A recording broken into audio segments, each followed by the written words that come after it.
Hello दोस्तों, स्वागत है आप सभी का एक नए वीडियो में। दोस्तों, यदि आप कक्षा 12वीं में हैं और इस बार 12वीं का एग्ज़ाम देने वाले हैं, तो हिंदी का एमसीक्यू क्वेश्चन आपके लिए बहुत ही महत्वपूर्ण है, क्योंकि मैं इसमें लाया हूँ टॉप 20 क्वेश्चन जो कि आपके एग्ज़ाम के लिए बहुत ही महत्वपूर्ण है। तो यदि आप कमज़ोर हैं तो इसको एक नोटबुक में ज़रूर लिखिएगा।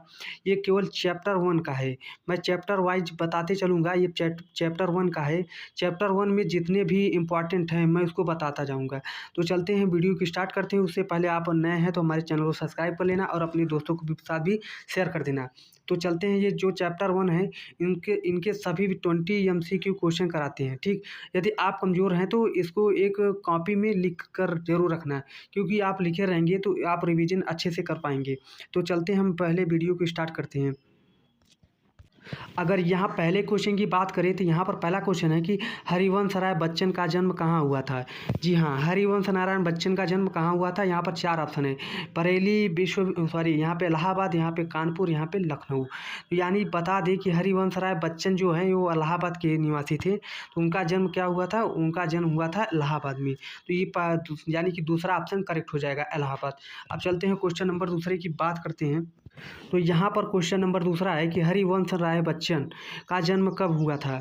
ठीक है, हरिवंश राय बच्चन का जन्म कब हुआ था। यहाँ पर पहला ऑप्शन है सन 1907 है, दूसरा ऑप्शन है 1910 है, तीसरा ऑप्शन है 1903, चौथा ऑप्शन है 1908। तो यहाँ पर पहला ऑप्शन यानी कि 1907 बिल्कुल सही हो जाएगा। जो हरिवंश राय बच्चन का जन्म हुआ था 1907 में हुआ था, यानी कि 1907 एकदम करेक्ट आंसर हो जाएगा। अब चलते हैं, क्वेश्चन नंबर तीसरे को बात करते हैं। उससे पहले मैं बता दूं, यदि आप कमज़ोर हैं तो इस क्वेश्चन को अपनी नोटबुक में ज़रूर लिखें। अगर लिखने पर आपको बहुत सारा फ़ायदा मिलने वाला है, ठीक। तो चलते हैं, हम आगे की ओर बात करते हैं। तो यहाँ पर क्वेश्चन नंबर तीसरा, हरिवंश राय बच्चन ने कहाँ यहाँ पे लिखा है प्राध्यापक, यानी कि प्रधानाध्यापक हो जाएगा, के पद पर कार्य किया है। यानी कि यहाँ पर 3 ऑप्शन है। पहला हिंदू विश्वविद्यालय, यहाँ पे कलकत्ता विश्वविद्यालय, यहाँ पर तीसरा है इलाहाबाद विश्वविद्यालय, इसमें से कोई नहीं। तो यहाँ पर बता दें कि जो हरिवंश राय बच्चन जी हैं वो इलाहाबाद विश्वविद्यालय के प्रिंसिपल के रूप में कार्यरत किया था, यानी कि काम किया था। ये रहा क्वेश्चन नंबर तीसरा। चलते हैं, नेक्स्ट देखते हैं, क्वेश्चन नंबर चौथा। क्वेश्चन नंबर चौथा है कि हरिवंश राय बच्चन भारत सरकार के विदेश मंत्रालय में कैसे विशेषज्ञ के रूप में कार्य किया। यहाँ पर है कि अंग्रेजी भाषा विशेषज्ञ, हिंदी भाषा विशेषज्ञ, यहाँ पे तीसरा है मराठी भाषा विशेषज्ञ, यहाँ पे चौथा है इनमें से कोई नहीं। तो हिंदी भाषा विशेषज्ञ यानी कि करेक्ट आंसर हो जाएगा। अब चलते हैं, क्वेश्चन नंबर 5 को ही देख लेते हैं फटाफट। तो यहाँ पर क्वेश्चन नंबर 5वां है कि बच्चन जी की किस रचना को 10 खंडों में प्रकाशित किया गया। पहला है मधुशाला, दूसरा है निशा निमंत्रण, तीसरा है मधुकलश, चौथा है बच्चन ग्रंथावली। तो इसमें से कौन सा ऑप्शन जो है सही है। तो यहाँ पे बच्चन ग्रंथावली तब करेक्ट हो जाएगा, यानी कि चौथा ऑप्शन। अब चलते हैं, क्वेश्चन नंबर 5वां देख लेते हैं। चलते हैं, क्वेश्चन नंबर 6वां को देख लेते हैं। तो यहाँ पर नेक्स्ट क्वेश्चन है, मैं जग जीवन का भार लिए फिरता हूँ, मैं सांसों के 2 तार लिए फिरता हूँ, किस वाक्यांश से ली गई है। पहला है कि आत्मा परिचय, दूसरा है मधुशाला, तीसरा है मधुबाला, चौथा है इनमें से कोई नहीं। तो यहाँ पर बता दें, आत्मा परिचय बिल्कुल सही हो जाएगा, यानी कि फर्स्ट ऑप्शन यानी पहला ऑप्शन करेक्ट हो जाएगा। तो चलते हैं, हम अलग अलग क्वेश्चन देखते हैं। यहाँ पर अगला क्वेश्चन है, आत्म परिचय वाक्यांश हमारी किस पाठ्य पुस्तक से वर्णित है। पहला है आरोह भाग 1, दूसरा है आरोह भाग 2, तीसरा है वितान भाग 1 और चौथा है वितान भाग 2। तो यहाँ पर हम बता दें, आरोह भाग 2 बिल्कुल करेक्ट आंसर हो जाएगा। आरोह भाग 2 यहाँ पे करेक्ट आंसर हो जाएगा। अब चलते हैं, हम 8वां को देखते हैं। तो यहाँ पर क्वेश्चन नंबर 8वां है कि आत्म परिचय कविता के द्वारा कवि की चाह क्या है। आत्म परिचय, आत्मा का परिचय, परमात्मा का परिचय, यहाँ पर इसमें से कोई नहीं। तो यहाँ पे बता दें आत्मा का परिचय, यानी कि दूसरा ऑप्शन बिल्कुल करेक्ट हो जाएगा। तो इसी तरीके से एग्ज़ाम में पूछा जाता है, तो आप इस वीडियो को पूरा देखिए। पूरा देखने के बाद आप एग्ज़ाम में बैठेंगे तो आप बहुत अच्छा कॉन्फिडेंस महसूस होगा। तो चलते हैं, हम नेक्स्ट क्वेश्चन की बात करते हैं। यहाँ पर है नेक्स्ट क्वेश्चन, यानी कि 9वां क्वेश्चन है, संसार के सभी प्राणी किसके साथ चलते हुए लक्ष्य की प्राप्ति करना चाहते हैं? लगन के साथ, समय के साथ, मेहनत के साथ, रास्ते के साथ। तो हम यदि बताएं, यानी कि अब आप समय के साथ चलेंगे तभी तो अपना लक्ष्य प्राप्त कर पाएंगे। तो यहाँ पे समय बिल्कुल करेक्ट हो जाएगा।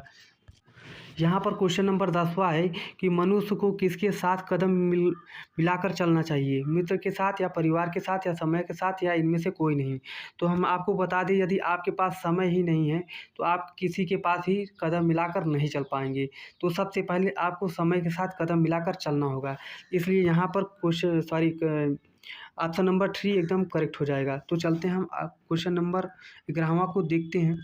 तो यहाँ पर क्वेश्चन नंबर 11वां है, जीव जंतु तथा मनुष्य अपने गंतव्य तक पहुँचना चाहते हैं। यानी कि ऑप्शन दिया है रात्रि से पहले, समय से पूर्व, रात्रि काल में, यहाँ पे समय पर। तो यहाँ पर बता दें रात्रि से पहले, यानी कि करेक्ट हो जाएगा। समय से यदि कहीं पहुँचना है तो रात्रि से पहले आपको पहुँच जाना है। ठीक, तो चलते हैं क्वेश्चन नंबर 12वां को देखते हैं। तो यहाँ पर क्वेश्चन नंबर 12वां है, कविता में कवि ने मुख्य रूप से किसका वर्णन किया है? पहला स्थायित्व का, दूसरा गतिशीलता का, तीसरा प्रकृति का, और यहाँ पे चौथा है स्वभाव का। तो यहाँ पर बता दें गतिशीलता का यहाँ पे करेक्ट आंसर हो जाएगा। तो चलते हैं हम नेक्स्ट क्वेश्चन की बात कर।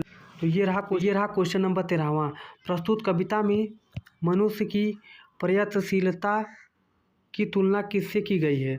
सूर्य से, कि जल से, या वायु से, या मनुष्य से? तो यहाँ पर बता दी कि सूर्य से की गई है। तो पहला ऑप्शन बिल्कुल करेक्ट हो जाएगा।